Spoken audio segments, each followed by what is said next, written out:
Então, no encontro de hoje nós iremos terminar o comentário de Gabriel de Santa Maria Madalena ao livro O Caminho de Perfeição de Santa Teresa d'Ávila. O livro, só recapitulando o título, se chama de fato O Caminho da Oração.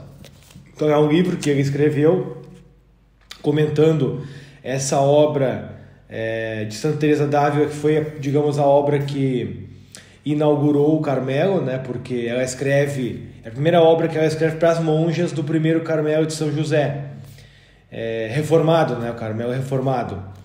E na obra o autor ele procura passar, de fato, a ideia carmelita, o carmelitano, do que é a vida de oração, como um meio, primeiro, antes de tudo, de conduzir o homem à vida contemplativa. E assim, claro, a gente entende na teoria o que é a vida contemplativa. Na prática, só se o sujeito já chegou da quinta morada para cima, Aí. Mas pelo que eu entendo, o que seria a vida contemplativa? Seria uma constante união espiritual interior com Deus e vendo a realidade a partir dessa união, no sentido de que tudo que eu vou fazer, tudo que eu vou pensar, tudo que eu vou praticar é iluminado diretamente pelo pensamento de Deus e para Deus, O que eu entendo de vida contemplativa seria isto, até então, porque não há uma definição muito clara aqui do que seria essa vida contemplativa. Então eu diria isso, tá? E ela fala muito de 3 coisas importantes para chegarmos lá. Primeiro, 4 coisas, na verdade. E eu vou falar um pouco de uma delas hoje, tá? Eu não vou enfatizar tanto Poderia falar muita coisa aqui dessas últimas páginas que falta para terminar, mas vai ser um aspecto que talvez alguns de nós aqui já estamos mais familiarizados com o exercício, outros nem tanto, que é a ideia da meditação, porque ela diz que existem a vida, este caminho de perfeição consiste sobretudo em algumas coisas. Primeira, na meditação e na oração, que vai nos conduzir à virtude. E da virtude nós chegaremos à vida contemplativa, que é o caminho. Então ela diz assim explicitamente: quem ainda não tem vida de oração, quem não tem virtude, sobretudo, deve começar a fazer meditação e oração, E aí ela vai distinguir, aí sim, nas próximas partes do livro, ela vai distinguir a vida, ou melhor, a oração vocal, a oração mental e a oração contemplativa. A oração vocal, ela é essa oração que a gente está acostumado a fazer, das orações oficiais da igreja, de alguma outra oração de devoção, Mas ela disse que mesmo essa oração vocal, ela pode ser aperfeiçoada. Então, uma coisa, e se tornar uma espécie de oração mental. Então, uma coisa é nós rezarmos, Santo Anjo do Senhor, meu Deus, só repetindo as palavras, mas sem pensar mentalmente no significado das palavras. Então ela propõe isso, ela diz assim, olha, mesmo quem não tem tempo ou não consegue, porque algumas pessoas dizem que não conseguem fazer oração mental, por distrações, por problemas de doença. Ela diz, olha, quem fizer a oração vocal, tentando encontrar o significado daquelas palavras de maneira um pouco mais demorada, um pouco mais reflexiva, isso já, Deus pode levar essa alma à vida contemplativa deste modo. E aí o autor aqui, ele vai, uma coisa que eu notei no livro, ele está constantemente comparando Santa Teresa e São João da Cruz e alguns místicos do Carmelo mesmo, que conseguiram alcançar o ideal de vida contemplativa por meio de uma oração mental, até mesmo estruturada de algum modo, seguindo o método teresiano, digamos assim, tintim por tintim, e alcançar uma perfeita união da alma com Deus, e até muitas, ele diz aqui, muitas luzes interiores sobrenaturais. Ele compara estes autores, ou estes místicos, esses religiosos, estes santos, com Santa Teresinha. E ele vai dizer que, olha, ela relata que ela não foi bem assim, né? Ela tinha dificuldade de rezar, ela tinha muito sono, né? Ela tinha que estar sempre com um livro. Depois eu vou ler aqui, mas a Santa Teresa, ela fala de alguns perfis ou modos de fazer oração mental. Ela diz que, olha, tem almas que precisam de um livro. Sempre para começar a oração, precisa estar lendo um livro. Outras não, só faz uma oração interior, já faz uma palavra, uma frase. Por exemplo, Senhor, aonde vamos, só tu tem palavra de vida eterna. Só aquela frase ali, a alma já consegue começar a rezar mentalmente e a meditar sobre aquelas palavras, né? Tá bem, esses tipos de alma existem e é um caminho bom, mas há outros que precisam de um livro, precisam de um estímulo. E Santa Teresinha fala inúmeras vezes que ela era assim, né? Ela tinha a imitação de Cristo mesmo, ela disse que com 14 anos, eu acho, né? As tias dela perguntavam numa passagem, aonde está essa passagem, aí ela sabia já de cabeça, né? E o autor diz, olha, na verdade, o autor comentando, Gabriel de Santa Maria Madalena comentando Santa Teresa, ele diz, olha, Deus tem muitas moradas, né, como Nosso Senhor disse. Existe algo de comum entre Santa Teresinha e esses contemplativos, que é o desejo de estar unido a Deus. E há sim um certo esforço de ambos para meditar, contemplar, não só repetir, mas de fato pensar naquilo que aquele livro, que aquela frase, que aquele texto ou aquela doutrina está transmitindo. E isso é o ideal da oração mental. É você pensar em Deus ou nas coisas de Deus e estimular uma compreensão interior daquela doutrina, daquele assunto, daquele tema, mas sobretudo, isso para mim está claro, lendo essas obras e lendo essa aqui sobretudo, toda meditação deve nos levar a uma mudança, um propósito, um ato afetivo de amor àquilo que nós estamos contemplando. Então, por exemplo, você está contemplando essa frase, Senhor, aonde vamos, só tu tem palavras de vida eterna. Eu devo buscar entender isso, por que Deus tem palavras de vida eterna, por que tudo é passageiro, por que tudo é mutável e de fato onde nós vamos, mas eu devo tentar estimular dentro de mim também eu diria assim, um fortalecimento da minha vontade, para em situações concretas da minha vida, onde eu ainda não estou vivendo esse ideal, com vícios, com defeitos, com misérias, com dificuldades, com coisas que eu tenho que purificar. E na semana passada eu falei muito da questão dos 3 amores. Santa Teresa fala que há em nós, que nós temos uma tendência ao amor de concupiscência, ao amor de benevolência, e o amor, devemos ordenar o amor de concupiscência, que é o amor que tem por objeto o que dá prazer para nós, que é mais conveniente. Tentar ordenar isso ao amor de benevolência, mas o amor de caridade, sobretudo.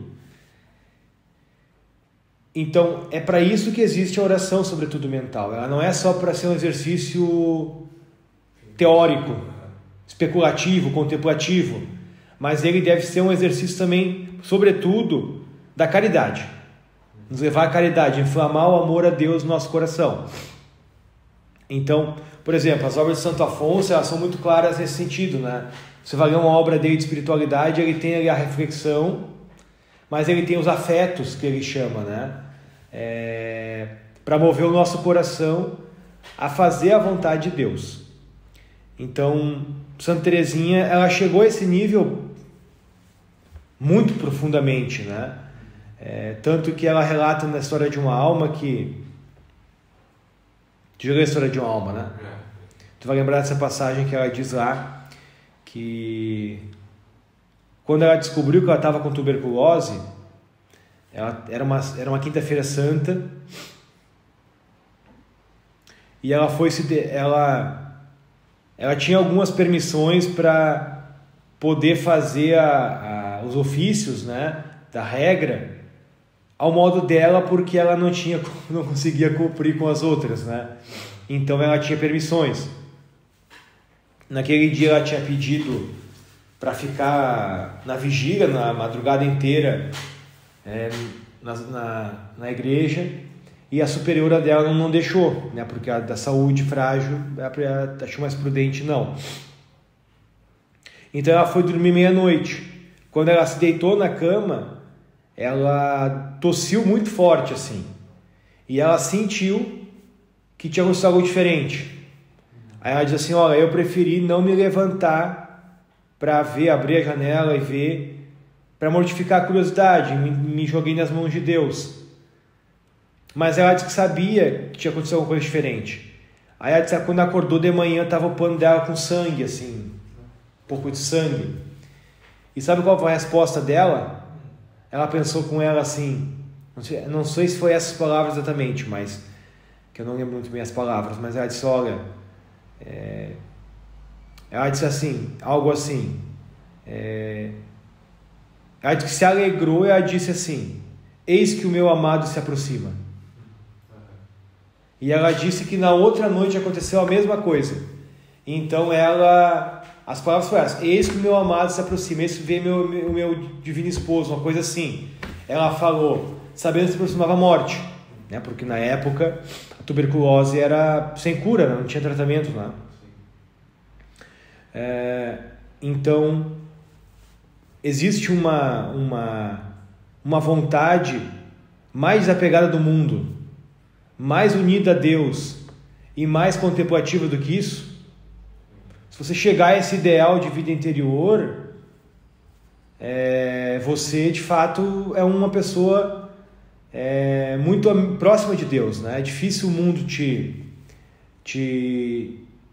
ter alguma força interior em ti.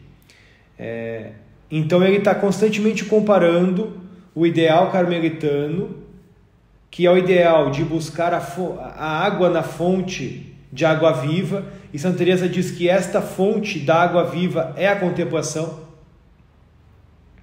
Porque veja, a fonte da água não é Nosso Senhor, mas é por meio dela que Nosso Senhor nos sacia, né? nos refresca, vai dizer, ela utiliza alguns exemplos: refresca, fortalece, renova as forças para estarmos com Ele. Então ela faz a contemplação, ela não é, e a oração, a meditação, não é Nosso Senhor, mas é um meio eficaz para nos conduzir até lá. Eu acho que às vezes ele corta essas coisas, né, nas aulas para também meio que desprender elas, né, dessas coisas. Sim.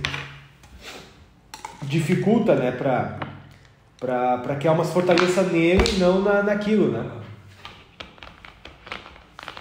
Vou pegar meu caderno aqui, eu fiz algumas anotações a mais.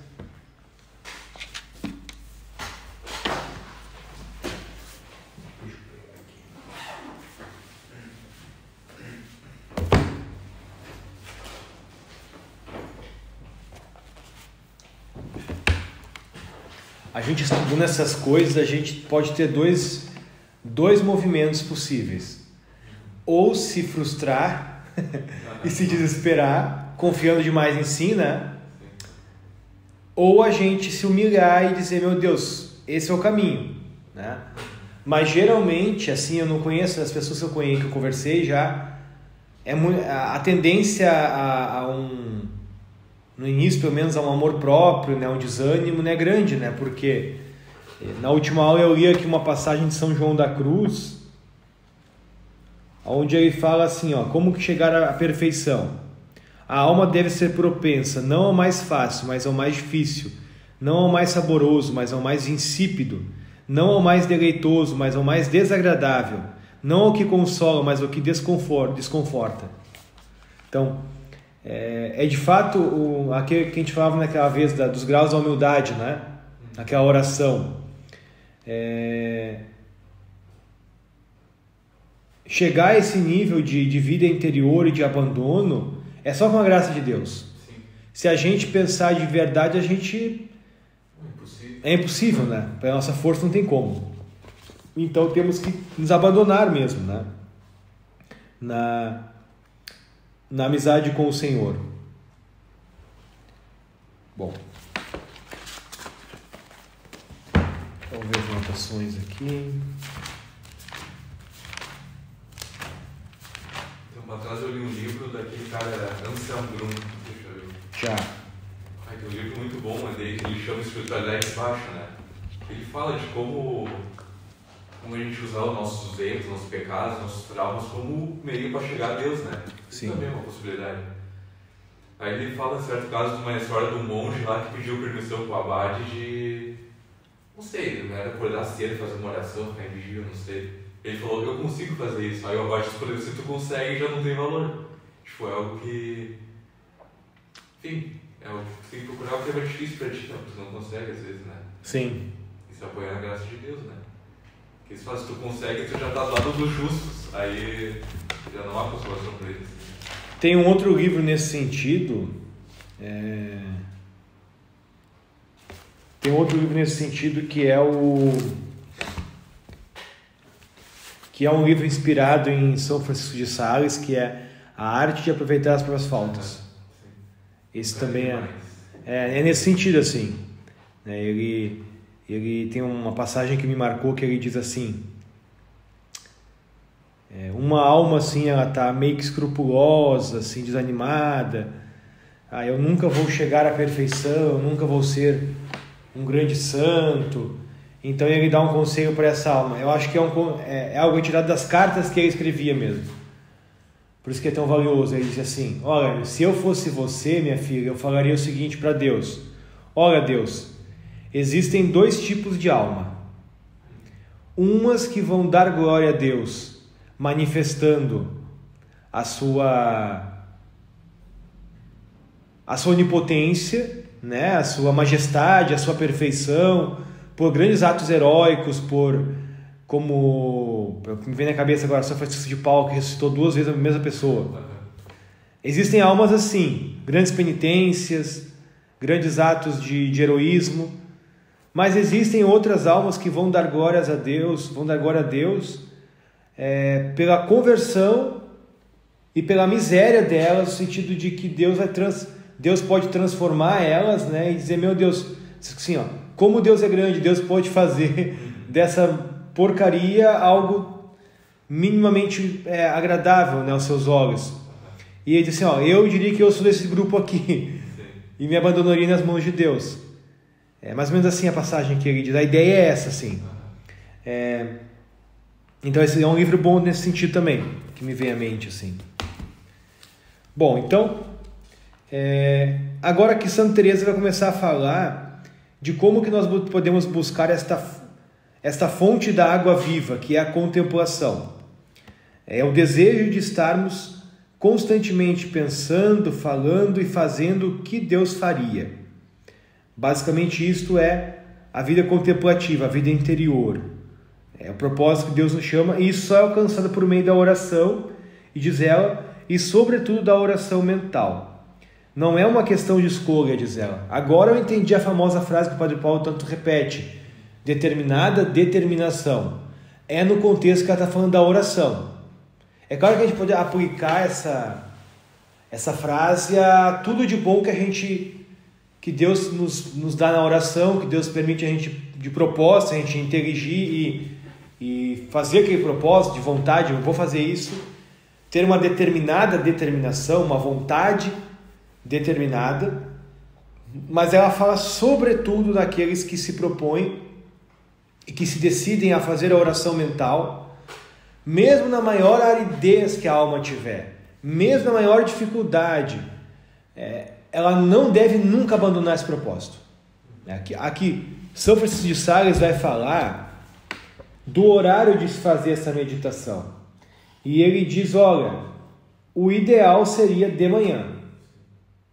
Mas o ideal mesmo seria após levantar, né, depois dali de fazer a sua higiene, você fazer essa oração. Né? O Padre Paulo fala meia hora já é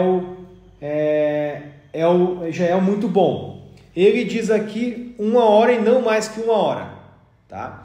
Mas isso é variado entre os doutores místicos da vida de oração. Doutores da vida de oração. Mas a maioria diz, olha, no mínimo meia hora. Né? No mínimo meia hora, no máximo 1 hora, para quem pode, consegue, fazer oração mental, oração interior. E Santa Teresa vai dizer que, olha, depois que a gente entende que isso é bom, que isso é um tesouro para a nossa vida espiritual, a gente não deve nunca mais abandonar. Porque o demônio vai nos tentar, mesmo quem tem vida ativa. Só que para isso, veja, a experiência agora falando um pouco de mim, assim, que eu percebo.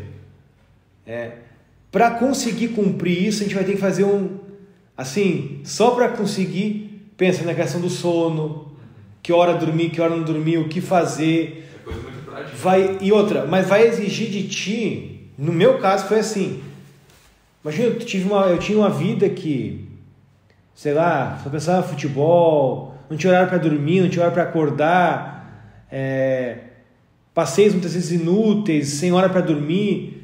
Tudo isso, Santa Teresa, tu vai ter que ordenar.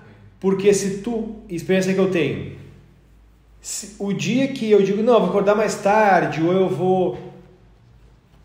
Geralmente acontece de manhã. Já vem preocupações do dia, trabalhos, e a tendência é tu fazer oração correndo, ou tu fazer mais curta, ou às vezes não fazer mais tarde, fazer depois. E isso acontece não fazer. Então ela disse, olha, esse ato de me determinar, a oração tem valor.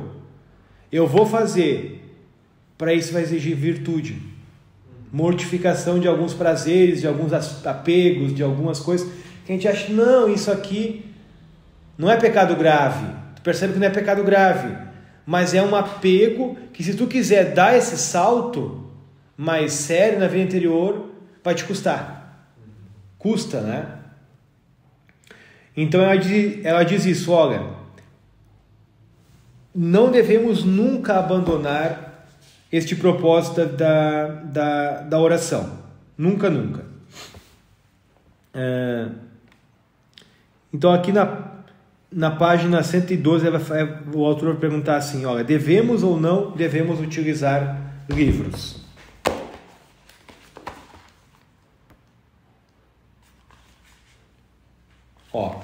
Agora vai citar uma passagem de Santa Teresa mesmo, capítulo 19. Tendes de fato livros que para cada dia da semana apresentam meditações bem orientadas e densas de boa doutrina, sobre os mistérios da vida e da paixão do Senhor, sobre o juízo, sobre o inferno, sobre o nosso nada e os deveres que devemos para com Deus, bem como um acréscimo de ótimos conselhos tanto para o princípio como para o fecho da oração. Agora o autor comenta: conhece esses livros e aprova-os, dizendo que os que caminham por tão boa estrada serão conduzidos pelo Senhor ao porto da luz. A um tão santo princípio corresponderá um fim não menos santo. Não há, portanto, a menor dúvida de que a santa admita e aprove que se siga um método de meditação, se a alma pode seguir o método e servir-se de um livro, preparando-se deste modo para a oração, faz muito bem. Todo aquele que vai por este caminho terá repouso e segurança, porque uma vez firmada a inteligência, prossegue-se com paz. Atado o entendimento, diz ela, para dar a entender que uma vez que a inteligência se agarre a um assunto e o aprofunde, evita dispersar-se e a alma sente-se então impelida a tomar boas resoluções. Em seguida, ela vai falar das dificuldades, tá? Dessa oração mais metódica, pensando justamente nessas almas que têm mais dificuldade deste método. Há almas e inteligências tão insofridas que, como cavalos desenfreados, ninguém as pode conter. Ora vão para lá e para cá, ora vão para cá e para lá, sempre inquietas, ou por sua própria natureza, ou porque Deus o permite. Há, pois, almas um pouco atormentadas pelas distrações, pelas divagações do espírito, e que sentem por isso grande dificuldade de se fixarem no pensamento. E isso pode depender também de um defeito natural. Mas Santa Teresa, que não se dá por vencida, e diz que por esse motivo não deixem de poder chegar à contemplação. Oh, não! Mas deverão seguir um outro método para fazerem as suas orações. Sinto muito pena dela, diz a santa. Certamente uma alma que tem facilidade em se manter dentro de um assunto encontra-se em boas disposições para alcançar a contemplação. Resta-lhe apenas praticar o desprendimento, e vem à vontade, né? Tão recomendado em toda a segunda parte do caminho, né? Agora ele vai citar aqui Santa Teresinha. A grande dificuldade de se aplicar a um assunto pode provir não só de um defeito natural, mas ainda de certas circunstâncias providenciais, dispostas pelo Senhor, de certas disposições transitórias que influem sobre o espírito, dissipando a atenção e pondo a mente a divagar. Nessas dificuldades se encontrou, por exemplo, Santa Teresa do Menino Jesus, que tinha de lutar permanentemente contra o sono. Este sofrimento, criando dificuldades em aplicar a atenção, abre as portas à distração.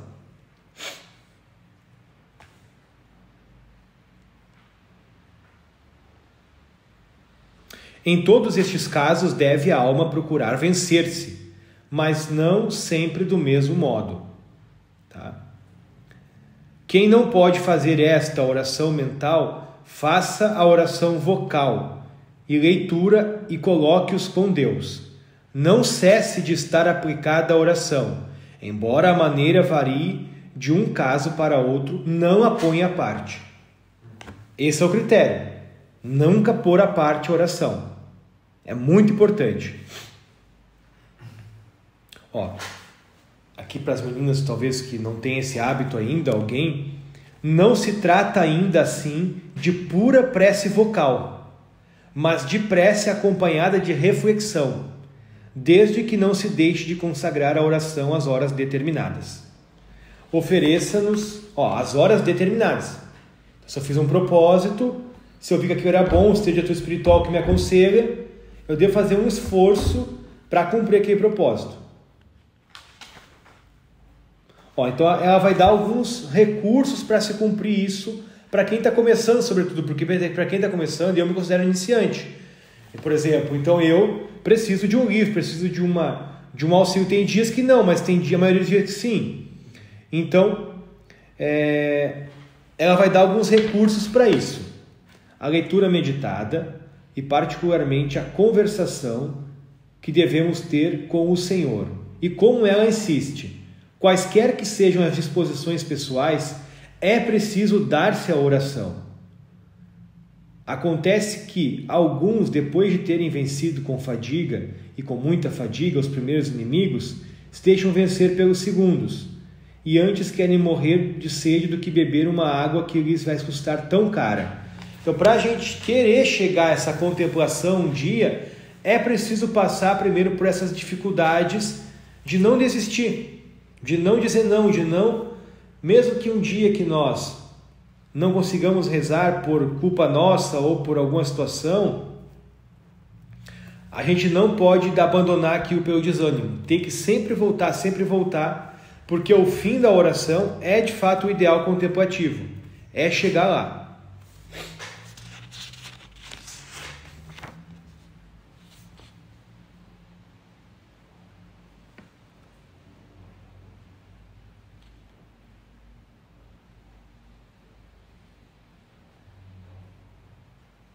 Então ela vai falar bastante aqui quando há uma aridez muito grande, que a gente não consegue pensar, não consegue se deter num tempo, numa frase, diz ela que é interessante sim pegar um livro, e vai falar aqui mais um pouco da Santa Teresinha,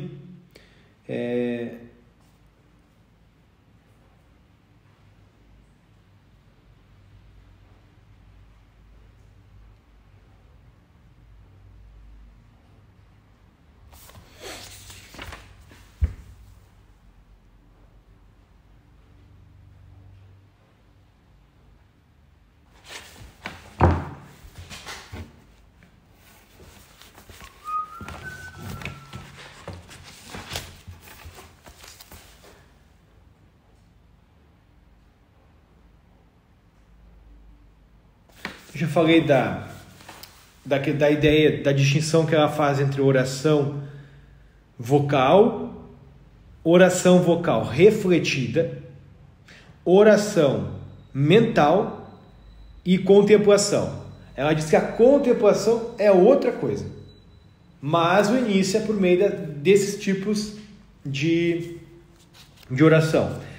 Uma coisa que eu achei interessante aqui é a ideia de que ela diz que todos nós somos chamados à santidade e à contemplação, a vida contemplativa. Então, é um chamado universal, de fato. Claro, o Concílio Vaticano II vai falar disso já. Então, não é uma doutrina nova, mas a gente vê claramente que está em Santa Teresa. Ela fala sobre isso, né? Todos nós somos chamados universalmente à santidade e à contemplação. Ela se pergunta: é possível chegar à santidade sem a contemplação? Parece que ela dá uma titubeada, assim. Em alguns momentos ela fala que sim, em outros fala que não. Mas quando ela fala que não, ela fala assim, olha, aí ela distingue tipos de contemplação nesses perfis de personalidade. A contemplação mais assim, que alguém que tem uma facilidade maior na vida especulativa de contemplar uma verdade, ficar naquilo, parece que não. Mas mesmo quem está na vida ativa, na vida prática, pode chegar a esse ideal de crescer na fé, no conhecimento de Nosso Senhor e no amor a Ele. Aí sim é um critério para a santidade. Sem isso não tem santidade.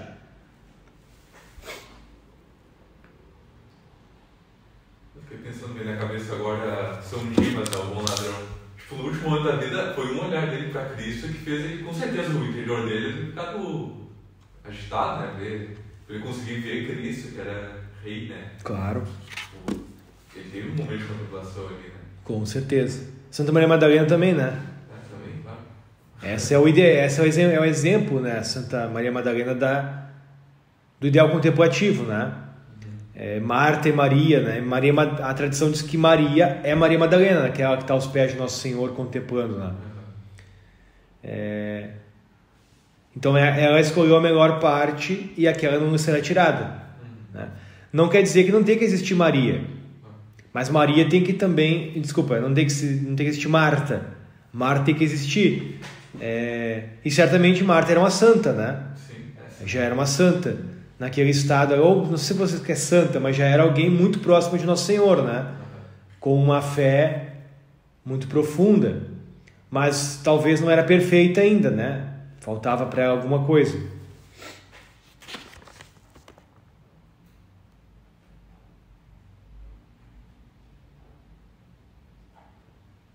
Então, de Santa Teresa aqui, nós precisamos dar para Deus o nosso tempo por meio da oração. Nós precisamos fazer isso. Tudo é importante nessa vida, mas há algo mais importante do que alimentar a nossa alma de Deus, que é o único bem que de fato pode fazer um homem feliz? Não. E ela vai dizer também que só Deus basta. Só Deus basta. É no sentido de que a gente pode utilizar as coisas do mundo, mas temos que saber que as coisas do mundo, elas podem nos enganar e nos frustrar. Então, nesse sentido, só Deus basta de fato. E as coisas do mundo não vão nos ajudar na medida que a gente utilizar para estar com Deus. Como viver sem rezar? Em cada situação, em cada tentação, em cada dificuldade, por menor que seja, frente a um prato de um bolo de chocolate, como que não passar do limite ali e comer para além da ordem da razão, se não tiver a graça de Deus? Um exemplo mais sutil que esse não tem concreto, né? Então, na medida que a gente vai vendo que nós temos toda uma má inclinação para utilizar mal dos prazeres, e mais, diz ela, para utilizar mal também dos dons espirituais. Isso aqui que eu estou fazendo aqui agora pode ser uma ocasião de soberba muito grande, das piores talvez, né? Então, como não, porque a oração vai fazer com que a gente se conheça melhor e perceber que os ideais, as verdades que Deus nos traz, a gente não consegue. A gente é chamado a isso, mas a gente não consegue viver conforme aquilo. E vai fazer também com que a gente tenha força para viver. Então a oração é central de fato. É um grande tesouro. Né? Então diz ela, precisamos de fato consagrar tempo à oração. Tem um outro livro que eu até pensei um dia em expor aqui para o grupo, não está na lista, mas é um livro muito bom, que é A Alma de Todo Apostolado, que é um livro contemplativo, mas para pessoas que têm vida prática, vida ativa, né? Apostolado. Então ele diz lá uma série de razões da importância da oração, e ele vai falando assim do que vai acontecendo com a alma quando ela não se determina de fato a rezar. Ele está falando para padres. Então, eu não lembro agora de cabeça, mas ele dá, sei lá, mais de 10 consequências na alma do sacerdote se ele se atém só ao cuidado pastoral, ativo, sem priorizar o Deus das obras. E fica com as obras de Deus. Então ele diz, uma coisa que eu lembro que ele fala assim, quando não dá certo, ele tende a desmoronar, ele tende a se frustrar, ele tende a se abater, porque ele está olhando demais para ele e não está semeando só por semear o que Deus pede, né? Mas ele busca de fato só os frutos, sem cuidar do processo interior dele, né? E nosso Senhor diz, né? O semeador saiu a semear e ele semeou, e ele não viu o fruto, ele apenas semeou. Depois de um tempo, outros vão colher o fruto por ele, né? Então não deve ser essa preocupação nossa também. Devemos nos preocupar em estarmos unidos a Deus.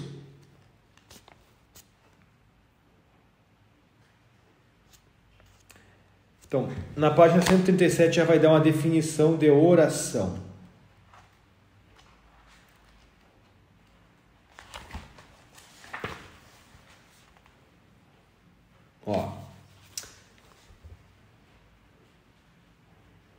No meu parecer, de Santa Teresa, não é outra coisa senão um trato amigável, no qual a alma muitas vezes fala intimamente com aquele por quem se sente amada. A oração não consiste no muito pensar, mas no muito amar. É o caráter claramente predominantemente afetivo da oração, mas o pensamento não fica excluído, pois o conhecimento é guia e estímulo para o amor, gerando na alma a convicção de ser amada por Deus. Então é aquilo que Santo Tomás ensina. Ninguém ama o que não conhece. A gente tem que partir das verdades da fé para conhecer. Mas conhecendo a gente vai poder amar. Porque percebemos que somos amados, né, por Deus. Não é à toa que aqui na Filoteia, São Francisco de Sales, primeiro ele dá uma ideia geral do que é a devoção. Depois ele vai falar ele vai propor algumas meditações. Meditações, por exemplo, sobre... deixa eu ver aqui...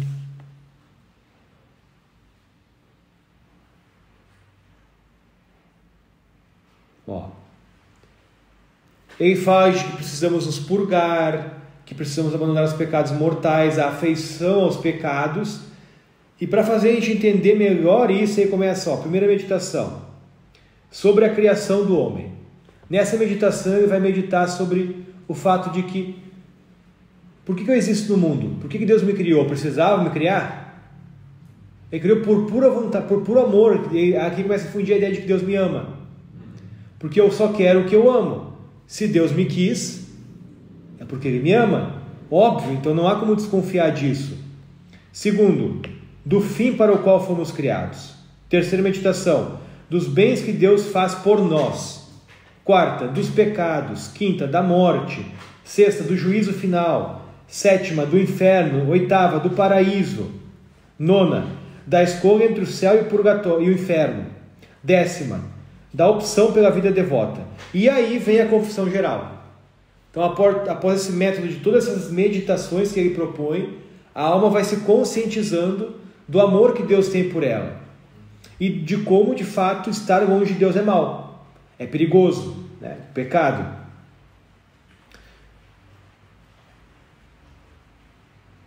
Essa é a primeira parte do livro. Tá? Santo Afonso aqui, nessa obra, que é Meditações para Todos os Dias do Ano, ele propõe um método de meditação, ou melhor, quem preparou e organizou esse livro propõe um método de meditação, que é para realizar a oração ou meditação contém 3 partes, diz ele. Primeira parte, a preparação. E aqui Santa Teresa fala bastante sobre isso no livro. Ela diz que quando nós formos rezar, e por isso a gente pode rezar a todo momento, em qualquer lugar, ela diz que devemos nos colocar na presença de nosso Senhor Jesus Cristo e pensarmos nos seus atributos de bondade, de beleza, de sabedoria, de onisciência, de amor. Quer pegar uma coisa? Não. Tá.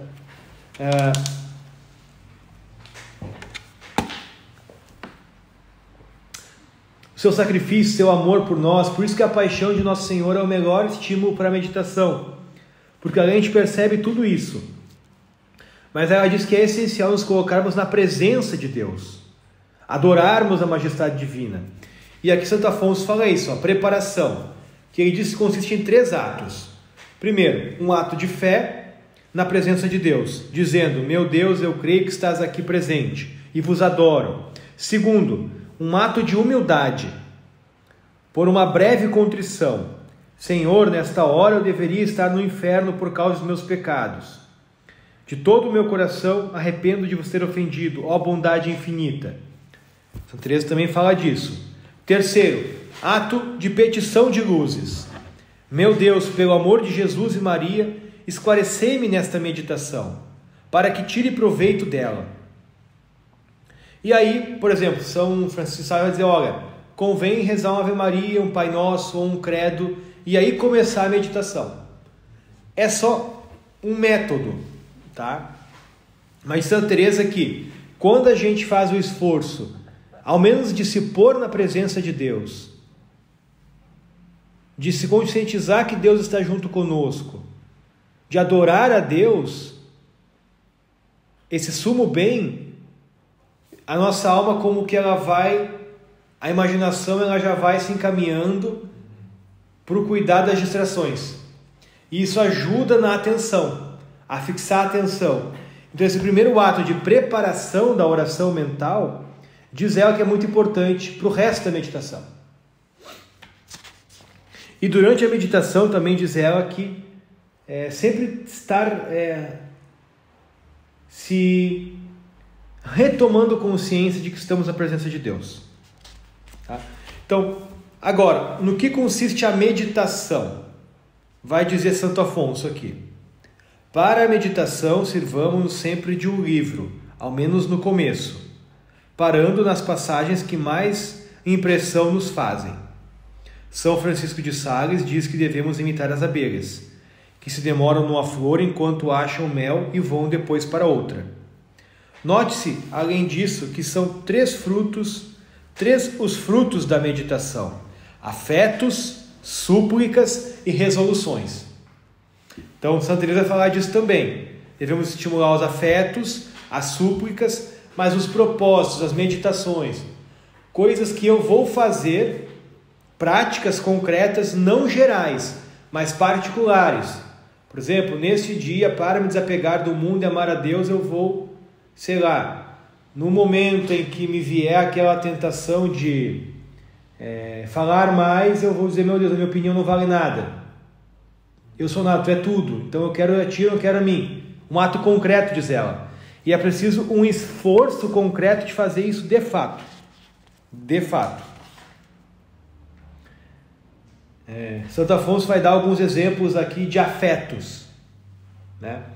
Isto é, pelos afetos de fé, agradecimento, adoração, louvor, humildade e sobretudo de amor e de contrição, que é também ato de amor. O amor é como uma corrente de ouro que une a alma a Deus.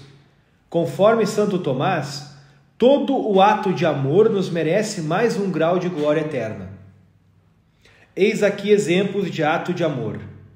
Meu Deus, eu vos amo sobre todas as coisas, eu vos amo de todo o meu coração, fazei-me saber o que é de vosso agrado, quero fazer em tudo vossa vontade, regozijo-me por seres infinitamente feliz. Exemplos que ele dá. Para o ato de contrição basta dizer: bondade infinita, pesa-me de vos ter ofendido. E aí vem as súplicas, né? O pedido de auxílios a Deus, de ajuda de cumprir aquele propósito, de cumprir aquelas resoluções, de estar sempre unido a Deus. Diz aqui Santo Afonso: se a nossa alma está em grande aridez na oração, basta dizermos: meu Deus, socorrei-me. Senhor, tende compaixão de mim.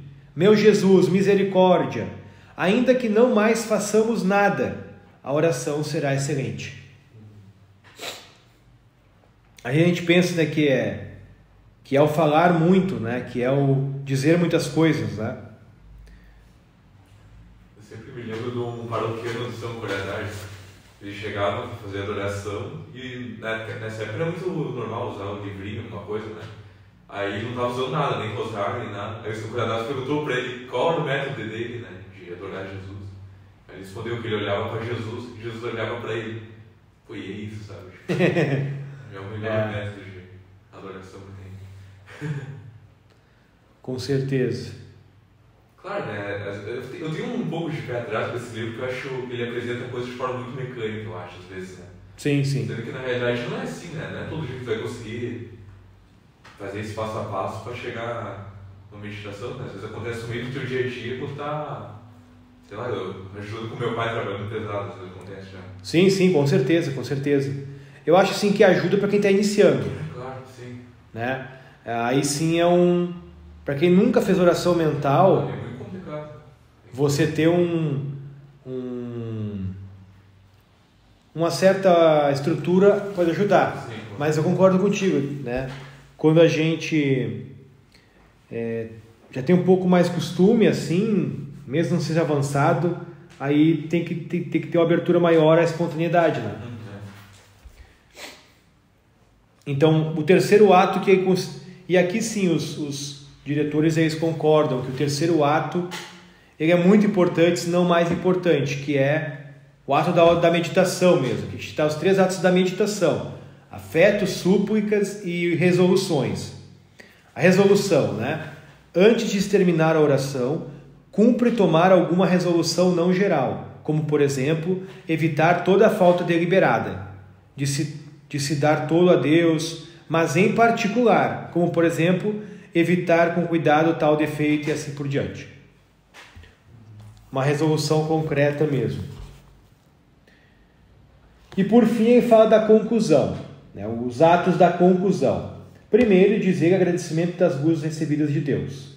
Agradecer a Deus. Segundo, oferecimento das resoluções tomadas de propósito de guardá-las fielmente. Terceiro, súplica, pedindo ao Pai Eterno, por amor de Jesus e de Maria, a graça de executá-las, de cumprir aquilo.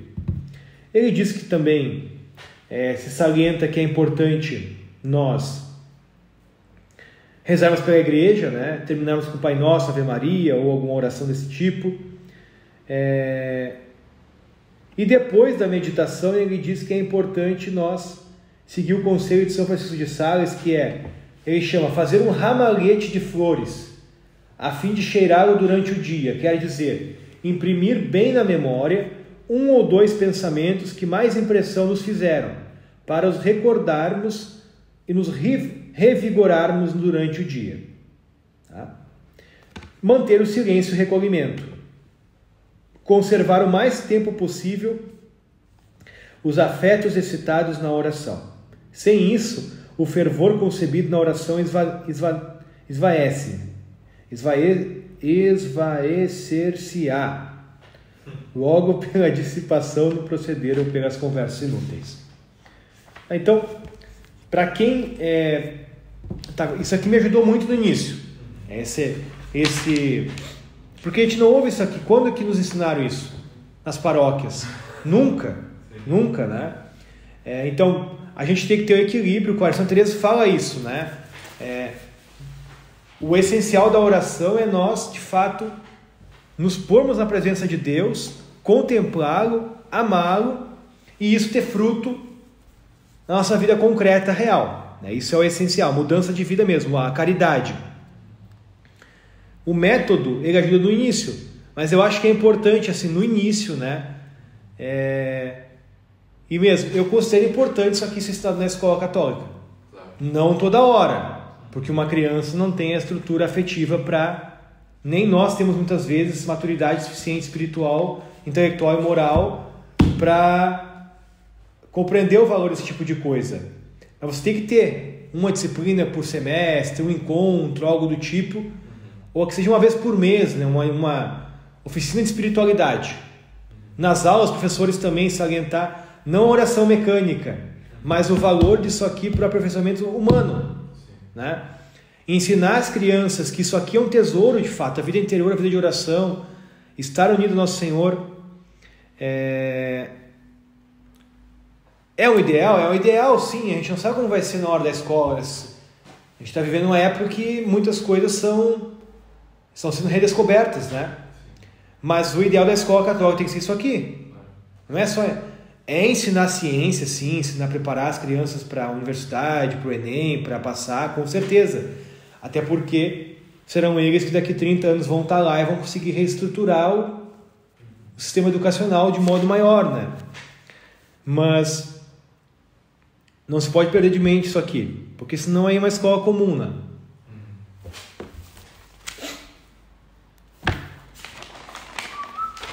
Bom, então... Teria muito mais coisa para falar, assim, mas eu gostaria hoje mesmo de focar nesse ponto assim, da oração, falar mais sobre isso e de um método mais prático, de um modo mais concreto mesmo, de uma certa estrutura de oração, enfatizando estes pontos. Santa Teresa diz, aqui tentando fazer um apanhado do livro, a oração é o caminho para a vida contemplativa. E a oração mental, ela é mais importante e mais valiosa que a oração apenas vocal, falada. No que consiste a oração mental? É refletirmos, meditarmos, segundo uma boa doutrina, das frases, dos pensamentos, das ideias, desse exemplo, por exemplo, do cura Darcy aí, né? Conseguir meditar por que ele falou isso, mas também estimular em nós esse amor e vivermos aquilo. E tentarmos fazer isso durante nossa vida inteira, consagrando ela a Deus. Aí sim nós estamos num caminho reto, seguro, interior, na amizade com Deus, na vida contemplativa. Eu acho que era isso. Alguma questão final? Então tá jóia.